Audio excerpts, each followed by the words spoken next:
اعوذ باللہ من الشیطان الرجیم بسم اللہ الرحمن الرحیم۔ کل ہم نے حضرت داؤد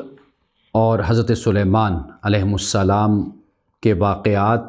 کو شروع کیا تھا، اور کل ہماری بات یہاں پہ ختم ہوئی تھی۔ یہ سورۃ النمل ہے، قرآن پاک کی 27ویں سورت ہے، اور اس کی آیت نمبر 26 ہے۔ یہاں تک ہم نے پڑھا تھا۔ اب اس کے بعد آغاز ہوتا ہے۔ حضرت سلیمان علیہ السلام نے کہا، قال سننظر اصدقت ام کنت من الکاذبین، کہ ابھی ہم دیکھ لیتے ہیں کہ تو نے سچ کہا یا تو جھوٹ بولنے والوں میں سے ہے۔ یعنی ہدہد آپ کی اسمبلی سے، یا آپ نے جب سب چرند پرند اور اس کے علاوہ جنوں انسانوں کو جمع کیا تھا اور ان کی لائنیں یا ان کی صفیں بنوائی تھیں، تو وہاں پر ہدہد آپ کو نظر نہیں آیا تھا۔ تو کچھ دیر کے بعد ہدہد حاضر ہوا، تو اس نے ملکہ سبا کے بارے میں آپ کو خبر دی تھی۔ تو یہ جو الفاظ ہیں حضرت سلیمان علیہ السلام کے، وہ یہی ہیں کہ جب ہدہد نے خبر دی تو حضرت سلیمان علیہ السلام نے کہا کہ ہم دیکھ لیتے ہیں کہ بھئی تم سچ بول رہے ہو یا تم جھوٹ بولنے والوں میں سے ہو۔ فرمایا اذهب بکتابی، میرا خط لے جاؤ، ھذا یہ، فالقی الیہ،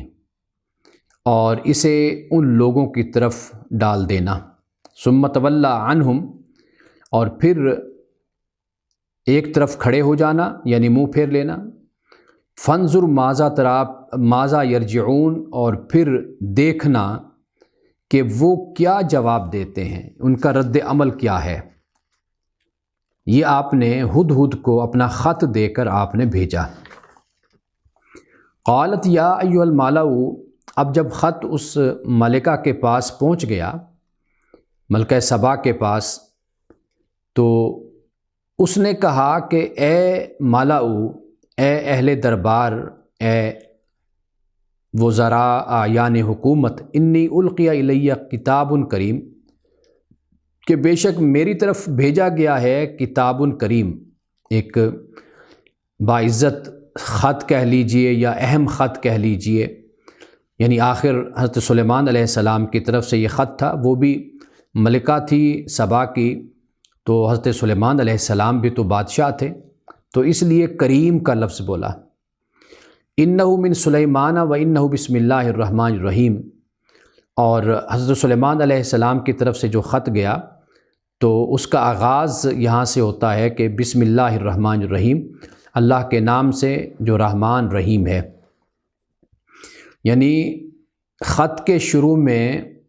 بسم اللہ، اللہ کا نام لکھنا، یہ مومنین کا طریقہ رہا، پہلے انبیاء علیہ السلام کا بھی، رسول اللہ صلی اللہ علیہ وسلم نے بھی اسی طرح اپنے خط کا آغاز فرمایا۔ اللہ تعالی علیہ واتونی مسلمین، کہ تم میرے مقابلے میں، میرے سامنے، میرے خلاف سرکشی مت اختیار کرو، اور میرے پاس آ جاؤ مسلمان ہو کر، یعنی فرما بردار بن کر تم میرے پاس آؤ۔ قالت یا ایھا الملأ،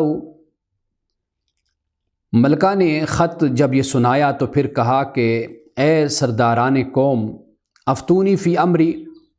اس معاملے میں تم مجھے مشورہ دو۔ یعنی یہ جو حضرت سلیمان علیہ السلام نے خط بھیجا ہے، اس مسئلے میں تم مجھے مشورہ دو کہ مجھے کیا کرنا چاہیے۔ ما کنت قاطعۃ امرا حتی تشہدون، اور میں کسی بھی معاملے میں تمہارے، یعنی کسی بھی معاملے میں میں فیصلہ نہیں کرتی تمہارے بغیر، یعنی جب تک تم سے میں کوئی مشورہ نہ کر لوں، بات نہ کر لوں اور تمہیں گواہ نہ بنا لوں، تو اس وقت تک میں کوئی فیصلہ کن، یعنی کوئی قدم نہیں اٹھاتی۔ قالو، انہوں نے کہا کہ نحن اولو قوت و اولو بأس شدید، کہ ہم طاقتور بھی ہیں اور ہم لڑنے والے بھی ہیں۔ بعض قرآن پاک میں تکلیف تنگی کے لیے بھی آیا، جنگ کے لیے بھی آیا، یعنی کہ ہم بہت زیادہ لڑنے والے، شدید لڑنے والے ہیں ہم، کسی چیز کی کمی نہیں ہے ہمارے پاس ہماری ریاست میں، نہ فوج کی کمی، نہ اسلحہ کی کمی، نہ وسائل کی کمی۔ والامر الیک، اب معاملہ آپ کے ہاتھ ہے، فانظری ماذا تامرین، آپ دیکھ لیں، آپ سوچ لیں کہ آپ کو کیا حکم دینا ہے، آپ کو کیا آرڈر جاری کرنا ہے، اب یہ آپ پر ہے۔ لیکن بہرحال ہم قوت والے بھی ہیں اور ہم وسائل والے بھی ہیں اور لڑنے کے قابل بھی ہیں۔ قالت ان الملوک، ملکہ نے کہا کہ جب بادشاہ اذا داخلوا قریۃ، کسی بستی میں داخل ہو جاتے ہیں تو پھر افسدوہا، تو اس میں فساد برپا کرتے ہیں، یعنی اس سے مراد یہ کہ اسے خراب کر دیتے ہیں۔ وجعلوا اعزۃ اہلیہ ذلہ، اور جو عزت والے لوگ ہوتے ہیں وہ ان کو وہ ذلیل کر دیتے ہیں، یا یوں کہہ لیجئے کہ جو طاقتور لوگ ہوتے ہیں وہ کمزور ہو جاتے ہیں۔ وکذالک یفعلون، اس طرح وہ کرتے ہیں۔ یعنی ملکہ سمجھدار تھی، دانش مند تھی، اور اس نے امن کی طرف ہاتھ بڑھایا، اور اس نے کہا کہ بھئی بادشاہ جب آتے ہیں تو پھر بستی کو، ملک کو، ریاست و سلطنت کو تباہ و برباد کر کے رکھ دیتے ہیں، اور جو لوگ وہاں پر طاقتور ہوتے ہیں، مالدار ہوتے ہیں، آسودہ حال ہوتے ہیں، سب کو تاہوبالا کر کے رکھ دیتے ہیں، تہس نہس کر کے رکھ دیتے ہیں۔ تو بہتر یہی ہے، یعنی امن کی طرف ہی قدم بڑھایا جائے۔ وَإِنِّي مُرْسِلَةٌ إِلَيْهِمْ بِهَدِيَّةٍ، تو میں ان کی طرف بھیجتی ہوں یا بھیجنے والی ہوں ہدیہ، میں ہدیہ ان کو بھیجتی ہوں۔ فَنَاظِرَةٌ بِمَا يَرْجِعُ الْمُرْسَلُونَ، اور پھر میں دیکھتی ہوں کہ یہ جو میرے سفیر ہیں اور جن کو میں نے اپنا پیغمبر بنا کر بھیجا ہے، جو میرے ایلچی ہیں، ان کو کیا یہ جواب دیتے ہیں۔ فلما جاء سلیمان، پس جب وہ سلیمان کے پاس آئے، قال اتمدوننی بمال، تو حضرت سلیمان علیہ السلام نے کہا کیا تم مال سے میری مدد کرنا چاہتے ہو؟ فما آتانی اللہ خیر مما آتاکم، جو کچھ اللہ نے مجھے دے رکھا ہے وہ اس سے بہت زیادہ ہے جو تمہیں دیا ہے۔ یہ فرق ہے بادشاہ کا، یعنی اور سلطان کا، اور ایک نبی جو پیغمبر ہوتا ہے اس کی بادشاہت کا اور اس کی بادشاہ کا، اس کے بادشاہ بننے کا، یہ بنیادی فرق ہے۔ اور پھر انبیاء علیہ السلام کے جو پیروکار ہوتے ہیں تو ان کا معاملہ بھی ایسا ہی ہوتا ہے کہ اقتدار اور سلطنت ان کے لیے اس لیے نہیں ہوتی کہ وہ طاقت اور قوت استعمال کر کے لوگوں پر ظلم کریں یا اپنی سلطنت کی سرحدوں کو بڑھاتے رہیں اور وسعت دیتے رہیں، یہ مقصد نہیں ہوتا۔ قرآن پاک نے اس لیے جنگ اور ایسے جو الفاظ ہیں ان کی جگہ جہاد کا لفظ استعمال کیا ہے، اور انسانی تاریخ میں رسول اللہ صلی اللہ علیہ وسلم نے پہلی دفعہ جنگ کے بھی اصول اور ضوابط کو بیان کیا، اور پھر اس کے بعد خلفائے راشدین نے بھی ان کو فالو کیا، اور جب بھی کوئی لشکر بھیجا احکامات کے ساتھ ان کو بھیجا کہ بھئی یہ کام تم لوگوں نے نہیں کرنے، تمہیں فتح نصیب ہو جائے تو اللہ تعالیٰ کا شکر گزار بندہ بننا ہے، امن اور سلامتی کے ساتھ رہنا ہے، اور دوسروں کو بھی اس کی ضمانت دینی ہے۔ وہاں کے باغات ہیں، درخت ہیں، فصلیں ہیں، باغات، کسی چیز کو بھی تہوبالا اور برباد نہیں کرنا، جلانا نہیں ہے، عزتوں کی حفاظت کرنی ہے، بچوں کو قتل نہیں کرنا، بوڑھوں کو نہیں مارنا۔ باقاعدہ طور پر کہا گیا کہ بس ان کے خلاف تم نے لڑنا ہے جو تمہارے خلاف کھڑے ہوں، تمہارے خلاف لڑیں۔ تو انبیاء علیہ السلام کو اللہ تعالیٰ نے اقتدار اگر دیا، بادشاہت دی، تو وہ بھی سکھانے کے لیے انسانوں کو دی کہ دیکھو اقتدار اور یہ بادشاہت یہ آنی جانی شے ہے، اگر تم اقتدار اور بادشاہت کو لینا چاہتے ہو تو اگر تمہیں یہ نصیب ہوتی ہے تو پھر میرے اللہ کے، میرے بندوں کی پیروی کرو، سلیمان کی، داود کی، محمد رسول اللہ صلی اللہ علیہ وسلم کی و دیگر انبیاء کی۔ تو یہاں پر آپ دیکھیے کہ حضرت سلیمان علیہ السلام نے کہا کہ بھئی مجھے تو مال اور دولت کی کیا ضرورت ہے، مجھے اللہ نے وہ چیز عطا کی ہے، وہ مرتبہ عطا کیا ہے کہ جو تمہارے پاس بھی نہیں ہے۔ وہ کیا ہے؟ وہ نبوت اور رسالت ہے۔ فرمایا کہ تمہارا جو ہدیہ ہے یہ تمہیں مبارک، بل انتم بہدیتکم تفرحون، کہ بلکہ تم اپنے تحفے پہ تم اتراتے ہو کہ بھئی ہم نے سلیمان کی دربار اور خدمت میں ہم نے یہ مال دولت ہم نے بھیج دیا، تو تم اس پر اتراتے ہو اور یہ ہدیہ اور یہ تحفہ تمہیں ہی مبارک ہو۔ اب حضرت سلیمان علیہ السلام نے ملکہ سبا، کتابوں میں جس کا نام بلقیس آتا ہے، اور اس کے سفیر سے یہ کہا کہ ارجع الیہم، ان کی طرف لوٹ جاؤ، فلناتینہم بجنود لا قبل لہم بہا ولنخرجنہم منہا اذلۃ وہم صاغرون۔ کہا کہ ہم ان پر ایسا لشکر لے کر آئیں گے، ایسے لشکر لے کر آئیں گے جن کا یہ مقابلہ نہیں کر سکیں گے، اور ہم انہیں ایسی ذلت کے ساتھ وہاں سے نکالیں گے کہ یہ صاغر ہو جائیں گے، یعنی صاغر سے مراد محکوم ہو جائیں گے۔ یہ حضرت سلیمان علیہ السلام نے ان کو میسج دیا۔ اب دیکھیے یہ جو الفاظ ہیں، ایسا معلوم ہوتا ہے کہ حضرت سلیمان علیہ السلام کو آگاہ کر دیا گیا تھا اللہ کی طرف سے، یا آپ کی جو فوج تھی اس کی طرف سے، کہ یہ مشورہ، یہ باتیں ان کے درمیان ہوئی ہیں، کہ انہوں نے کہا ہے کہ جی ہمارے پاس سب کچھ ہے، وسائل ہے، ہم قوت والے ہیں، ہم لڑ بھی سکتے ہیں سب کچھ۔ تو اس کا جواب حضرت سلیمان علیہ السلام نے یہ دیا کہ جو مال دولت ہے یہ تو تم واپس لے جاؤ، اس کی مجھے ضرورت نہیں ہے، جو اللہ نے مجھے دے رکھا ہے وہ سب سے بہتر ہے، اعلیٰ ہے اور بہت زیادہ ہے۔ اور دوسری بات یہ کہ یہ جا کر میسج دے دو کہ ہم ان پر ایسی چڑھائی کریں گے اور ایسے لشکر لے کر آئیں گے جو ان کا مقابلہ یہ نہیں کر سکیں گے۔ اب اس کے بعد حضرت سلیمان علیہ السلام نے کہا یا ایھا الملأ، کہ اے اہل دربار، ایکم یاتینی بعرشہا، تم میں سے کون اس کا تخت میرے پاس لاتا ہے، قبل ان یاتونی مسلمین، اس سے پہلے کہ وہ فرمانبردار بن کر میرے پاس آئیں۔ قال عفریت من الجن، تو جنوں میں سے ایک جو قوی ہیکل جن تھا، طاقتور بڑا، انا آتیک بہ، تو اس نے کہا کہ میں اسے لے آتا ہوں، قبل ان تقوم من مقامک، اس سے پہلے کہ آپ اپنی جگہ سے کھڑے ہوں، یا اس سے مراد یہ ہے کہ آپ اپنی دربار اور اپنا جو اجلاس ہے آپ اس کو برخاست کریں، تو میں اس سے پہلے میں لے آتا ہوں۔ وَإِنِّي عَلَيْهِ لَقَوِيٌّ أَمِينٌ، کہ میں اس کی طاقت رکھتا ہوں اور ایماندار ہوں۔ یہ عفریت نے کہا تھا، جو جنوں میں سے بھی زیادہ طاقتور ہوتا ہے اس کو عفریت کہتے ہیں۔ اس کے بعد قال الذی عنده علم من الکتاب، جس شخص کے پاس کتاب کا علم تھا وہ بولا، انا آتیک بہ قبل ان یرتد الیک طرفک، کہ میں آپ کے پلک جھپکنے سے پہلے اسے لائے دیتا ہوں، پلک جھپکنے سے پہلے، ان یرتد الیک طرفک۔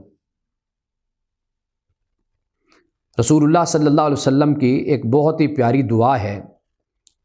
اور سیدہ فاطمۃ الزہرا رضی اللہ تعالیٰ عنہا کو رسول اللہ صلی اللہ علیہ وسلم نے یہ دعا ایک روایت کے مطابق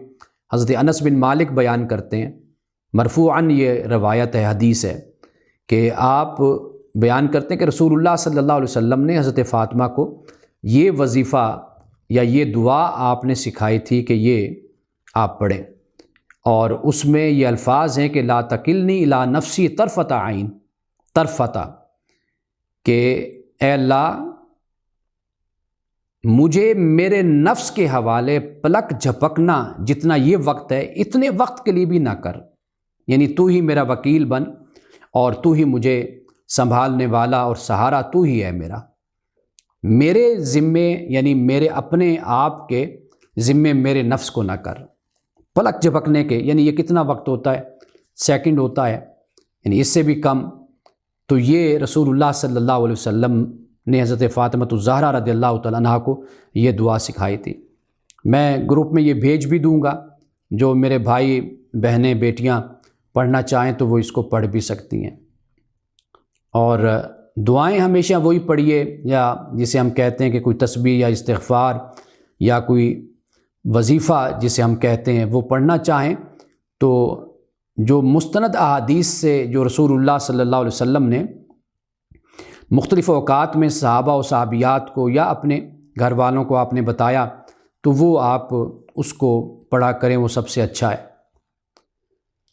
تو یہاں پر طرف کا جو لفظ ہے یہ اس حدیث میں بھی یہی الفاظ آتے ہیں، طرفۃ عین، آنکھ کا جھپکنا۔ تو اس نے کہا کہ اس سے پہلے کہ آپ کی پلک جھپکے، اس سے پہلے میں وہ تخت لے آؤں گا۔ فلما رآہ مستقرا عنده، پس جب حضرت سلیمان علیہ السلام نے دیکھا تو وہ تخت آپ کے پاس موجود تھا۔ قال ھذا من فضل ربی، کہا یہ میرے رب کا فضل ہے، لیبلونی اشکر ام اکفر، تاکہ وہ مجھے آزمائے کہ میں شکر کرتا ہوں یا میں ناشکری کرتا ہوں۔ یعنی یہ شکر اس بات پر ہے کہ اللہ سبحانہ و تعالیٰ نے ایسے صاحب کتاب اور کتاب کا علم رکھنے والے لوگ میری دربار میں اور میرے ساتھ موجود ہیں کہ جن کو اللہ نے اتنی طاقت اور قوت عطا کی ہے کہ پلک جھپکنے میں جو میرے سامنے تخت لے کر آ گئے۔ یعنی زیادہ اس حوالے سے جو طاقت ہوتی ہے یہ لوگوں کو گمراہی کی طرف راغب کرتی ہے، وہ اپنے آپ کو نعوذ باللہ خدا سمجھنے لگ جاتے ہیں۔ حضرت سلیمان علیہ السلام کی طاقت اور قوت اور اختیار، اس کی وسعت تو ہم پڑھ کر آئے کہ کتنی وسعت اس کائنات میں اللہ تعالیٰ نے ان کو عطا کی تھی، اختیار دیا تھا۔ لیکن آپ دیکھیے کہ آپ کی دربار میں بیٹھنے والوں کا یہ عالم ہے، اور پھر اللہ کی بارگاہ میں شکر گزار ہوتے ہیں کہ مولا تو نے یہ سب کچھ ہمیں عطا کیا۔ وَمَنْ شَكَرَ فَإِنَّمَا يَشْكُرُ لِنَفْسِهِ، اللہ پاک فرماتا ہے جو شکر کرتا ہے وہ اپنے لیے شکر کرتا ہے۔ وَمَنْ كَفَرَ فَإِنَّ رَبِّي غَنِيٌّ کریم، اور جو ناشکری کرتا ہے تو بے شک میرا رب غنی کریم ہے۔ غنی یعنی بے نیاز ہے، کریم بزرگ ہے، برتر ہے، عزت والا ہے، غلبے والا ہے۔ تو یہ اللہ سبحانہ و تعالیٰ کی، اب دیکھیے کہ یہاں پر غنی کریم کی جو صفت ہے وہ بالکل سیاق کے مطابق ہے، یعنی آیت کو آپ پڑھیے دیکھیے تو اختتام اس پر ہو جاتا ہے۔ اس کے بعد فرمایا قال نکروا لها عرشہا، کہا کہ اس کے عرش کی جو شکل ہے نا، صورت، اس کو بدل دو، یا یہ ہے کہ انجان طریقے سے یہ جو تخت اس کے سامنے رکھ دو، دیکھیں ننظر اتہتدی، کہ کیا وہ صحیح بات تک پہنچتی ہے، ام تکون من الذین لا یہتدون، یا ان لوگوں میں سے جو راہ راست کو نہیں پاتے۔ فلما جاءت، پس جب ملکہ آئی، قیل اہاکذا عرشک، کہا گیا کہ کیا تیرا عرش اسی طرح کا ہے تیرا تخت؟ قالت کأنہ ہوا، کہا کہ گویا کہ یہی ہے۔ وَأُوتِينَا الْعِلْمَ مِنْ قَبْلِهَا وَكُنَّا مُسْلِمِينَ، کہا گیا کہ ہم تو پہلے ہی جان گئے تھے، ہمیں دیا گیا تھا علم اس سے پہلے، وَكُنَّا مُسْلِمِينَ، اور ہم نے فرما برداری اختیار کی، یعنی ہم مسلمان ہوئے۔ یعنی بلقیس نے، ملکہ سبا نے کہا کہ ہمیں پہلے ہی معلوم ہو گیا تھا کہ آپ اللہ کے نبی اور رسول ہیں، اور آپ کو اللہ تعالیٰ نے یہ بادشاہت اور حکمرانی آپ کو عطا کی ہے۔ وَصَدَّهَا مَا كَانَتْ تَعْبُدُ مِن دُونِ اللَّهِ، اور ایمان لانے سے جس چیز نے روک رکھا تھا وہ ان معبودوں کی عبادت تھی، بتوں کی، اللہ کے سوا، کیونکہ وہ اللہ کے سوا جو بت تھے وہ ان کو پوجتی تھی، ان کی پرستش کرتی تھی۔ اِنَّهَا كَانَتْ مِن قَوْمٍ كَافِرِينَ، اور وہ پہلے کافر قوم میں سے تھی۔ قِيلَ لَادْخُلِ الصَّرْحَ، کہا گیا کہ محل میں داخل ہو جاؤ۔ فَلَمَّا رَأَتْهُ حَسِبَتْهُ لُجَّةً وَكَشَفَتْ عَنْ سَاقَيْهَا، تو جب اس نے دیکھا تو اسے ایسے گمان ہوا کہ یہ جیسے گہرا پانی ہے، اور اس نے اپنے پائنچے اس نے اوپر کر لیے۔ قال انه صرح ممرد من قواریر، حضرت سلیمان علیہ السلام نے کہا کہ نہیں، یہ تو صرح ہے، یعنی یہ محل ہے کون سا، یا فرش ہے، ممرد جوڑا گیا ہے، من قواریر شیشے سے، یعنی یہ شیشے کا فرش ہے جسے تم یہ سمجھ بیٹھی ہو کہ یہ گہرا پانی ہے، یہ گہرا پانی نہیں ہے، یہ شیشے کا فرش ہے۔ قالت ربی انی ظلمت نفسی، کہا ہے میرے رب کہ میں نے اپنے اوپر ظلم کیا۔ انی ظلمت نفسی، کہ آج تک اس وقت تک میں اپنے نفس پر اپنی ذات پر ظلم کرتی رہی، اور واسلمت مع سلیمان للہ رب العالمین، اب میں حضرت سلیمان علیہ السلام کے اللہ پہ، یعنی اللہ جو رب العالمین ہے، میں اس پہ سلیمان کے ساتھ میں اسلام لائی، یعنی میں نے اللہ سبحانہ و تعالیٰ کی اطاعت کو میں نے قبول کر لیا۔ یعنی حضرت سلیمان علیہ السلام، قرآن پاک تو اس مقام پر یعنی اختصار کے ساتھ کلام فرما رہا ہے، لیکن واضح بات ہے کہ ایک عرصہ ہوتا ہے ملاقات، ملنے کا یا رابطے کا، تعلق کا، اور پھر خبروں کا بھی ہوتا ہے معاملہ۔ یعنی اگر سفیر آتے ہیں، نمائندے آتے ہیں، وہ خبر معلوم کرتے ہیں بھئی سلیمان کون ہے، اس کا اقتدار، اس کی بادشاہت، اس کا کردار، اخلاق، یہ سب کچھ، پھر آہستہ آہستہ ہی یہ قربتیں بڑھتی ہیں، اور پھر نتیجہ یہ نکلتا ہے کہ جیسے وہ آئی، اس نے دیکھا کہ ایک طرف تو یہ شخصیت ایسی ہے کہ جسے اللہ سبحانہ و تعالیٰ نے نبوت و رسالت عطا کی ہے، دوسری طرف یہ شخصیت کہ اس کو اللہ تعالیٰ نے بادشاہت بھی عطا کی، زمین کی بادشاہت، ہوا کی بادشاہت، جن و انس کی بادشاہت، چرند پرند کی بادشاہت، ان کی زبانوں کو، ان کی بولیوں کو جاننا، یہ سارے علم اللہ نے عطا کیے۔ تو یہ وہ چیز ہے کہ جب دین اور دنیا، یا ظاہر اور باطن، یا مادیت اور روحانیت، یہ جب مل جاتے ہیں کہیں پر، تو در حقیقت وہ ذات ہے کہ جو اللہ سبحانہ و تعالیٰ کی برگزیدہ اور اللہ تعالیٰ کی مقرب ذات ہوتی ہے۔ تو یہ اصل اس کی طرف اشارہ ہے کہ حضرت سلیمان علیہ السلام پر ملکہ سبا جو ایمان لائی، تو دونوں چیزیں اس کے سامنے تھیں، اس لیے کہ جو بادشاہوں کا کردار ہوتا ہے، ہم پڑھیں گے بلکہ سورۃ بنی اسرائیل میں حضرت داؤد علیہ السلام ہی کے بارے میں اللہ تعالیٰ نے ذکر کیا، کیونکہ بادشاہوں کے بارے میں اکثر طور پر نیگیٹو، منفی تاثرات موجود ہوتے ہیں، لوگ یہ سمجھتے ہیں کہ بس یہ غلط کام ہی کرتے ہیں، یہ ظالم ہوتے ہیں، یہ جابر ہوتے ہیں۔ تو اللہ تعالیٰ نے حضرت داؤد علیہ السلام کو زبور آپ کو عطا کی، اور یعنی نبوت و رسالت آپ کو عطا کی۔ تو حضرت داؤد کی شخصیت میں بھی یہ دونوں باتیں جمع ہو جاتی ہیں۔ تو اکثر طور پر چونکہ دنیا کو دیکھ کر یا بادشاہت کو دیکھ کر برے خیال کیے جاتے ہیں یا منفی باتیں خیال کی جاتی ہیں، تو یہ وہ نقطہ ہے کہ جس پہ اللہ سبحانہ و تعالیٰ نے ملکہ سبا کو اکٹھا کیا اور دکھایا کہ یہ حقیقی اللہ کے بندے ہیں، کہ جن کو اللہ سبحانہ و تعالیٰ نے اختیار دیا، سب کچھ دیا، لیکن یہ پھر بھی اللہ کے فرما بردار اور اللہ کی بارگاہ میں جھکنے والے بندے ہیں۔ تو اس بنیاد پر ملکہ سبا نے پھر اسلام قبول کیا، وہ مسلمان ہوئی۔ اب اس کے بعد یہ سورۃ النمل ہم نے پڑھی، اب ہم آتے ہیں سبا۔ قرآن پاک میں باقاعدہ یہ سورت ہے، سورۃ السبا، اور پھر اس کے بعد سورۃ الصاد ہم پڑھیں گے، اس میں بھی مزید حضرت سلیمان اور حضرت داؤد کے واقعے کو بیان کیا گیا ہے۔ سورۃ السبا میں یہ قرآن پاک کی 34ویں سورت ہے، اور اس کی آیت نمبر 10 ہے، جہاں سے حضرت داؤد علیہ السلام کا ذکر ہوتا ہے۔ وَلَقَدْ آتَيْنَا دَاوُودَ مِنَّا فَضْلًا، فرمایا کہ ہم نے داؤد کو اپنی جناب سے بڑا فضل عطا کیا۔ یہ فضل یعنی فضل اضافی چیز کو کہتے ہیں نا، تو اللہ سبحانہ و تعالیٰ نے فضل عطا کیا، اس سے مراد یہ ہے کہ ایک استحقاق ہوتا ہے اور ایک استحقاق سے زیادہ ہوتا ہے۔ اللہ سبحانہ و تعالیٰ نے ان کو بہت زیادہ ان کو عطا کیا۔ یا جبال اوبی معہ والطیر، ہم نے حکم دیا، اللہ پاک فرماتا ہے کہ اے پہاڑوں اوبی معہ، اس کے ساتھ ہم آہنگی اختیار کر لو، اس کے فرما بردار بن جاؤ، رجوع کرنے والے بنو۔ والطیر، اور اسی طرح اللہ تعالیٰ نے پرندوں کو بھی حکم دیا۔ وَأَلَنَّا لَهُ الْحَدِيدَ، اور ہم نے اس کے لیے لوہے کو نرم کر دیا۔ أَنِ اعْمَلْ سَابِغَاتٍ وَقَدِّرْ فِي السَّرْدِ، اور پھر حضرت داؤد علیہ السلام سے کہا کہ بھئی آپ زرہیں بنائیں اور ان زرہوں کے حلقے بھی ٹھیک اندازے پر رکھیں، اور فرمایا کہ اے داؤد کی اولاد وَاعْمَلُوا صَالِحًا، اور اچھے کام کرو، انی بما تعملون بصیر، کہ بے شک میں دیکھنے والا ہوں جو تم کرتے ہو۔ اب یہاں پر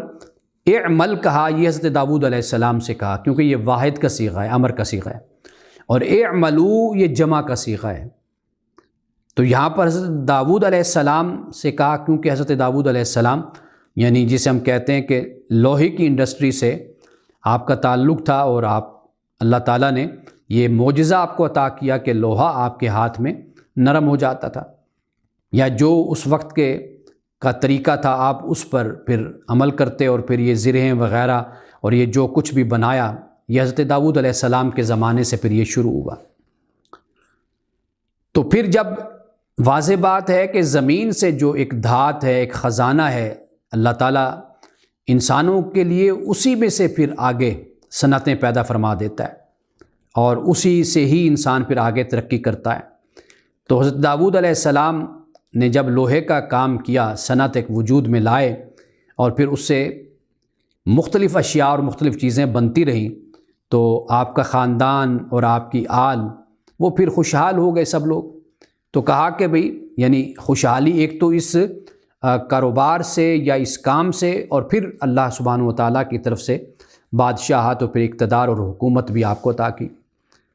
روایات کے مطابق یعنی اگر ہم بائبل اور تاریخ کی جو گزشتہ کتابیں یا الہامی دیکھیں، حضرت داؤد علیہ السلام یعنی آج کی زبان میں ہم کہیں تو ایک کامن مین تھے، ایک عام انسان تھے۔ بس جب آپ نے قتل کیا تھا جالوت کو، بس اس کے بعد پھر یہ آپ کا اقتدار اور آپ کی حکومت پھر وہ شروع ہوئی،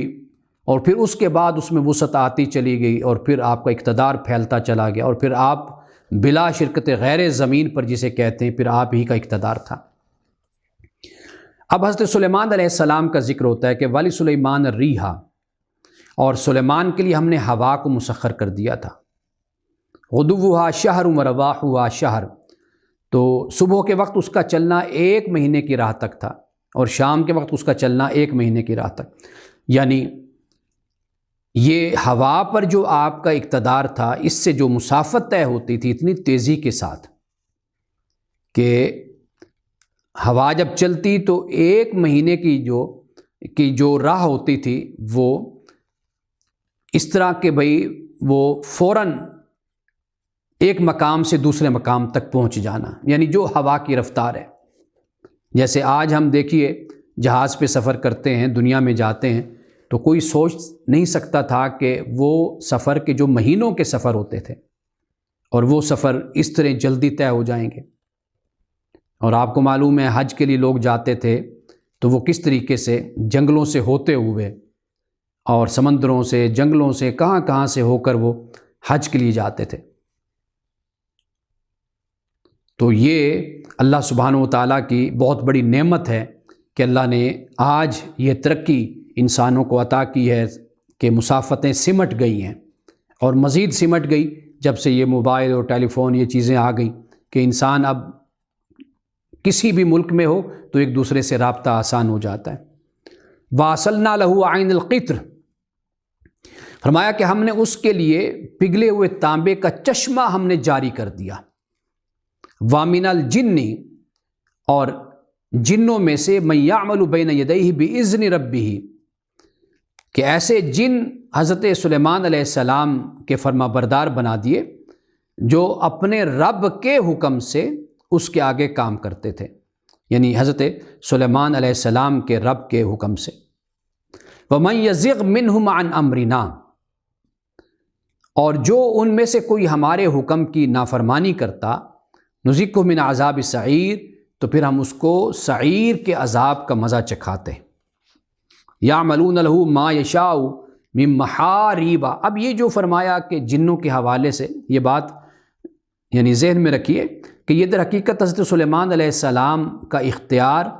اور آپ کو اللہ سبحانہ و تعالیٰ نے جو قوت اور طاقت اقتدار عطا کیا تھا، یہ در حقیقت اس چیز کو بیان کرتا ہے۔ جیسے ہم نے ذوالقرنین کے حوالے سے پڑھا کہ جس کو چاہو تم سزا دو، جس کو چاہو تم چھوڑ دو، یعنی یہ حضرت ذوالقرنین کے اسی اختیار اور قوت اور طاقت کی طرف اس کا اشارہ ہے۔ یعنی بالکل ایسے ہی کہ کوئی پوچھنے والا نہیں، بس ساری طاقت اور قوت اور وسائل اس شخص کے ہاتھ میں ہوں۔ تو یہ وہ انداز ہے۔ یعملون لہ ما یشاء،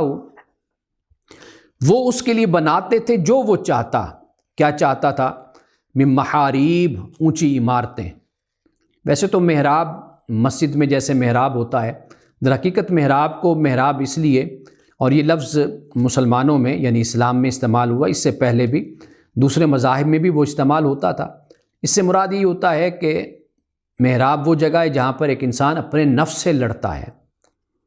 اس کی جنگ ہوتی ہے، حرب سے ہے نا، حرب کا مطلب جنگ ہے، تو محراب وہ جگہ جہاں پر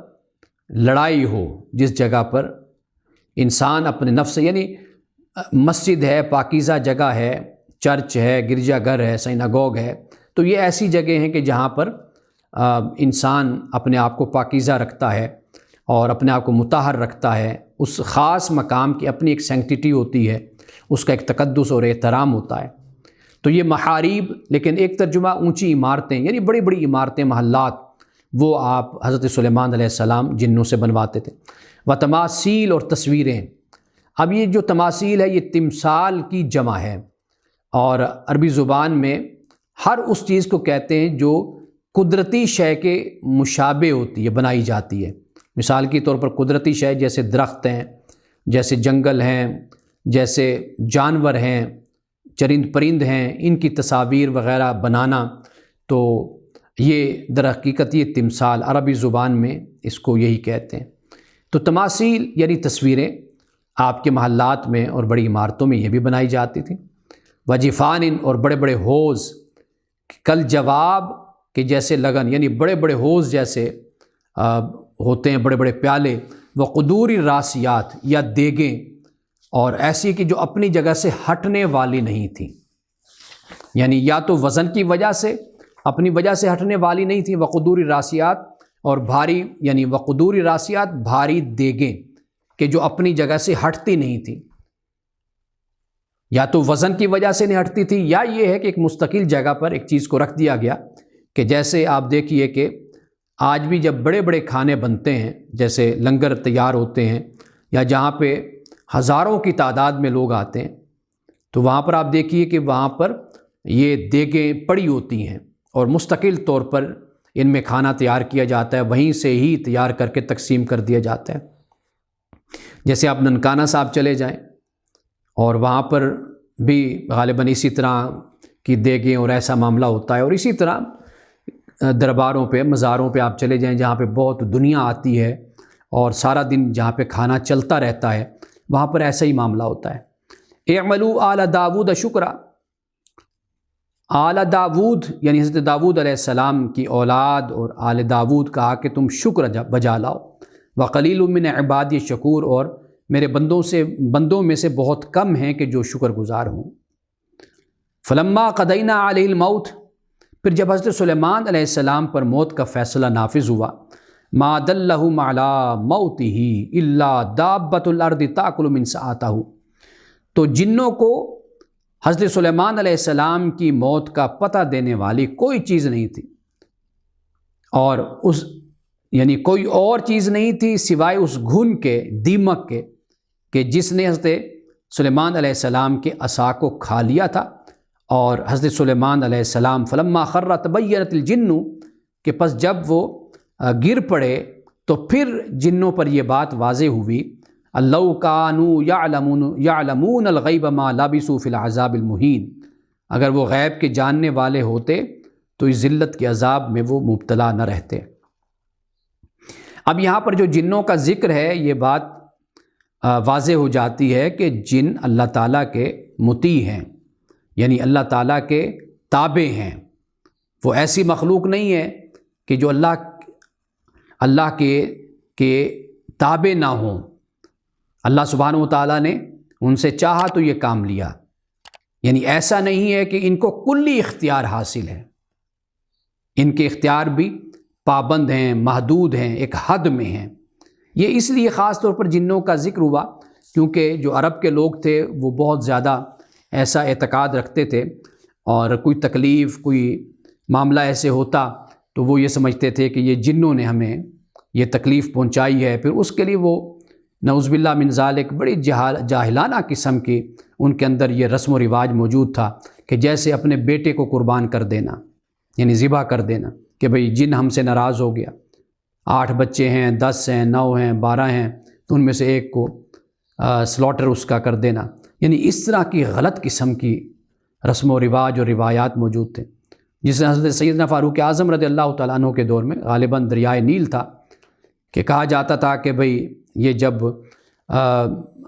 بپھر جاتا ہے تو اس کو واپس کرنے کے لیے تو پھر ایک لڑکی کی، نوجوان لڑکی کی قربانی دی جاتی تھی، تو پھر یہ پانی پیچھے چلا جاتا تھا۔ تو سیدنا فاروق اعظم رضی اللہ تعالیٰ عنہ کے دور حکومت میں جب ایسا مسئلہ ہوا، دریا بپھر گیا اور ڈر تھا اس بات کا کہ بھئی یہ پانی باہر آئے گا اور اس سے شہر برباد ہو جائیں گے، سب کچھ ختم ہو جائے گا، مٹ جائے گا، تو کہا گیا کہ جی یہ تو ایک لڑکی کی قربانی مانگتا ہے، جب ہم قربانی کرتے ہیں تو یہ پانی تب پیچھے جاتا ہے۔ اب وہاں کے جو گورنر تھے تو انہوں نے خط لکھ کر بھیجا حضرت سیدنا فاروق اعظم رضی اللہ تعالیٰ عنہ کو اور کہا کہ بھئی یہ معاملہ اب آ گیا ہے، کیا کریں؟ سیدنا فاروق اعظم رضی اللہ تعالیٰ عنہ نے ایک خط لکھ کر دیا اور جس میں یہ الفاظ تھے کہ اگر تو اللہ کے حکم سے چلتا ہے تو پھر تو واپس چلا جا، تو بپھر نہیں۔ تو یہ الفاظ اور اسی طرح کا خط لکھ کر کہ جس میں توحید تھی، جس میں اللہ تعالیٰ کی وحدانیت کا ذکر تھا اور جس میں دریا کو مخاطب کر کے کہا گیا کہ تو بھی محدود ہے، اللہ کا پابند ہے، اللہ کا تابع ہے، اگر تو اس کے حکم سے چلتا ہے تو پھر تجھے عمر یہ کہتا ہے کہ بھئی تو واپس چلا جا، اگر تو اپنی مرضی سے چلتا ہے پھر تیری مرضی ہے، تو برباد کر۔ یعنی کہ اب کسی بچی کی، نوجوان بچی کی قربانی اب نہیں دی جائے گی۔ تو یہ خط جب پہنچا تو کہا جاتا ہے کہ یہ خط پانی میں بہا دیا گیا تو سمندر، دریا پیچھے چلا گیا۔ تو یہ اللہ تعالیٰ کی توحید کی طاقت اور قوت ہے، ایمان کی طاقت اور قوت ہے۔ یہ کیا طریقہ ہے جاہلانہ کہ اپنی دنیاوی کسی غرض اور مقصد کے لیے انسان کسی انسان کی جان لے، اور پھر یہ کہ اپنے پیارے کی جان لے، اپنی بیٹی یا اپنے بیٹے کی جان لے۔ تو یہ تو بالکل ہی غیر انسانی اور جاہلانہ اور بالکل حیوانیت پر مبنی یہ رویہ ہے۔ ہمارے ہاں بھی ایسے واقعات بدقسمتی سے سننے کو ہمیں ملتے رہتے ہیں۔ تو یہ جنوں کے حوالے سے اس لیے یہاں پر اللہ سبحانہ و تعالیٰ نے ذکر کر دیا کہ دیکھو وہ میرے بندے سلیمان کے حکم کے پابند تھے۔ حضرت سلیمان علیہ السلام انہیں ان کی نافرمانی پر سزا دیا کرتے تھے، عذاب السعیر کے الفاظ آتے ہیں۔ تو اس لیے جنوں کو اتنا تم طاقتور نہ سمجھو کہ جو خدا کے حکم سے اور اس کی سرحد اور سلطنت سے باہر نکل جائیں گے اور تمہارے کام بگڑے سنوار دیں گے یا بگڑے بنے ہوئے کاموں کو بگاڑ دیں گے، تو ایسا کوئی معاملہ نہیں ہے۔ وما هم بضارین بھی من احد الا باذن اللہ، کہ اللہ کے حکم سے ہی نقصان کو پہنچانے والا ہوتا ہے، اللہ کے حکم سے ہی پہنچا سکتا ہے، اللہ کا حکم نہ ہو تو نہیں ہوتا۔ تو اس لیے اللہ کے ساتھ لو لگانی چاہیے اور اللہ سے مدد مانگنی چاہیے۔ یہ جو میں نے آیت ابھی کوٹ کی، اب انشاءاللہ آخر میں سورۃ البقرہ میں جہاں پہ حضرت سلیمان علیہ السلام کی سلطنت اور ریاست کا ذکر ہے، اس حوالے سے میں مختصر اس بات کو بیان کروں گا۔ لقد کان لسبأ فی مسکنہم آیہ، اب یہاں پر سبا کا ذکر ہوتا ہے، لیکن یہ ہے کہ چونکہ یہ واقعہ جو سبا کا ہے یہ ہم کسی اور وقت میں اس کو بیان کریں گے جب واقعات کو ہم بیان کریں گے۔ انبیاء علیہ السلام کے فی الحال واقعات میں بیان کر رہا ہوں، اور جو واقعات انسانی تاریخ میں گزرے اور قرآن نے ان کو بیان کیا، انشاءاللہ آگے ہمیں وقت ملے گا تو میں ان کو بھی بیان کروں گا۔ اب اس کے بعد آئیے حضرت داؤد علیہ السلام کا ذکر ہوتا ہے، اور یہ واقعہ بہت ہی مختلف انداز میں اس کو بیان کیا گیا ہے۔ فرمایا اصبر علی ما یقولون،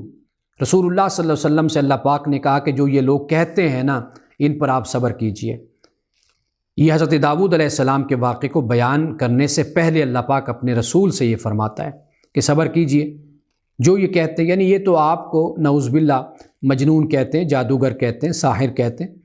میرے بندے داؤد کو تو اس سے بھی زیادہ ان لوگوں نے بہت کچھ کہا، داؤد کے کردار پر انگلیاں اٹھائیں، تہمتیں لگائیں، الزامات لگائے۔ تو یہ بات قرآن پاک یہاں پر بیان کرتا ہے۔ وَاذْكُرْ عَبْدَنَا داؤد، اور ہمارے بندے داؤد کا ذکر کیجئے کہ جو ذوالعید تھا، ذوالعید یعنی ہاتھوں والا، قوتوں کا مالک تھا۔ اِنَّهُ اواب، یہ ساری قوتیں تو موجود تھیں لیکن پھر بھی وہ بندہ بڑا رجوع کرنے والا تھا۔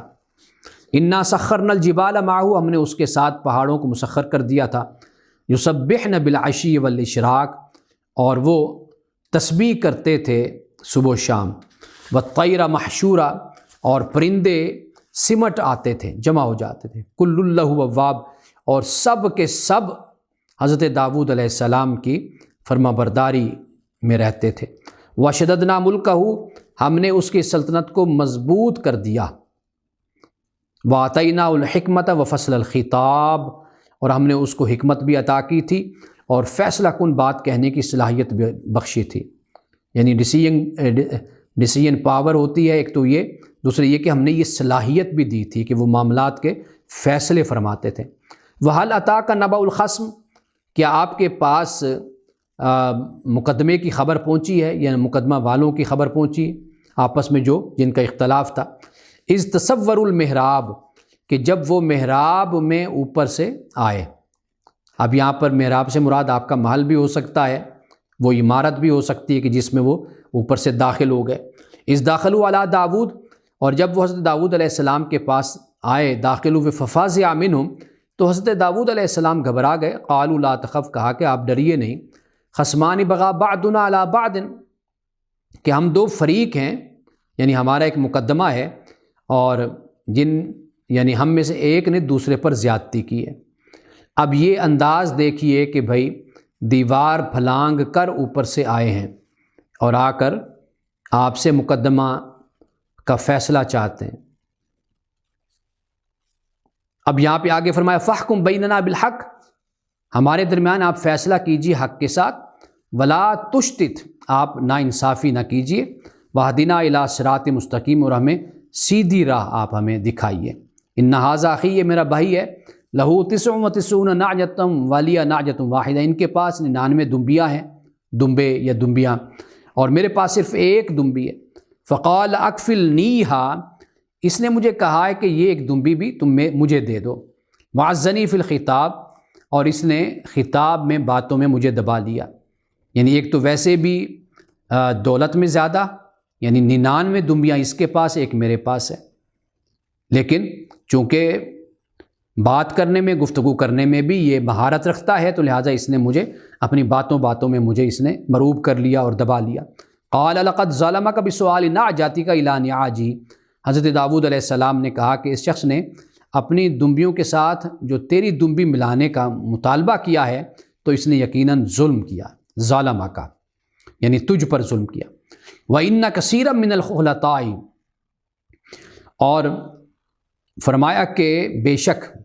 کہ یہ جو مل جل کر ساتھ رہنے والے جو لوگ ہوتے ہیں، لِيَبْغِي بَعْضُهُمْ عَلَىٰ بَعْضٍ، یہ ایک دوسرے پر زیادتی کرتے رہتے ہیں۔ إِلَّا الَّذِينَ آمَنُوا وَعَمِلُوا الصَّالِحَاتِ، مگر وہ لوگ جو ایمان لائے اور جنہوں نے اچھے کام کیے۔ وَقَلِيلٌ مَّا هُمْ، اور ایسے لوگ کم ہیں۔ یعنی مل جل کر رہنے میں انسان ایک دوسرے کے ساتھ زیادتی کرتا ہے اور کمی بیشی ہو جاتی ہے، لیکن اللہ کی وحی کی جہاں رہنمائی موجود ہوتی ہے تو وہاں پر یہ زیادتی نہیں ہوتی۔ یعنی جب بھی انسان اللہ کے حکم کو چھوڑے گا، نافرمانی کرے گا یا پس پشت ڈال دے گا اللہ کے احکام کو، پھر انسانوں کے درمیان